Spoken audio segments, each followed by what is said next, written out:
Welcome to part 6. I'd like to go back to this original formula that we had, hace, time, que, and the present tense. So this is where we're expressing I have been, whatever, I have been working here, I've been talking to her, I've been doing it, I've been walking along here for whatever. So this is the present tense, I have been. Now we can also switch that to I had been. So I had been working here for a year when suddenly they fired me, something like that. Now to achieve this, what we do is take our hace formula, but this hace goes to hacía. So it's the same formula, it's just that we have now hacía time que instead of hace time que. And typically what you'll do at the end of that is put a verb in the line past. So this is going to become clearer now as we go through examples. But this formula with hacía at the front and the line past at the back is how we express I had been doing something for whatever amount of time. And again, this is something that we commonly say in English too. So it's important to know how to do it in Spanish. So let's take our example sentence. I had been working here for a year. So that would be hacía un año que trabajaba aquí. Now you can see the formula where we have hacía up front and a verb in the line past at the back. So we have hacía, some amount of time, and then the que, then line past. So this literally is translated as it was making a year that I was working here.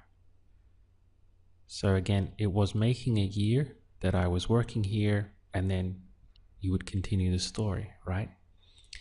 This is how you express in English, I had been. So I had been working here for a year. In Spanish, it was making a year that I was working here. So quite different, right? Let's look at this. I had been working here for a year when suddenly they fired me.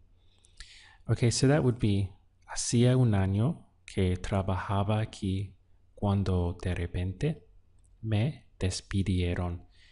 Me despidieron is they fired me. So this is they fired, and we have the me here. Me despidieron. Despidieron. So once again, by the way, this de repente is suddenly. So it was making a year that I was working here when suddenly they fired me. Here's the action, a dot past. So this is the background, right? With all of this, this is line past in hacer, and this is line past in trabajar. So this is setting the scene, as we see a lot with the line past, right? It's setting the background, and then here you have the action.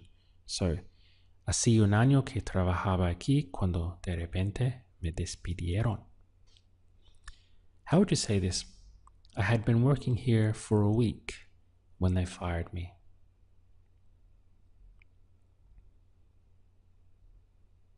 Hacía una semana que trabajaba aquí cuando me despidieron. Here we have just a change in the time frame. So it was making 1 week that I was working here when they fired me. Here we have the background all in the line past because hacer goes to hacía in the line past. So it was making a week, and trabajar goes to trabajaba. And here again, you have a dot past for the action. What about this?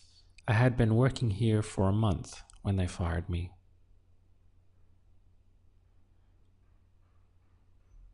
Hacía un mes que trabajaba aquí cuando me despidieron. So now we have, it was making a month that I was working here when they fired me. So now we can add this new formula to our list here in number 4, and it's the first time where we're going into hacía. And it's nice because Asia is the line past of Aser.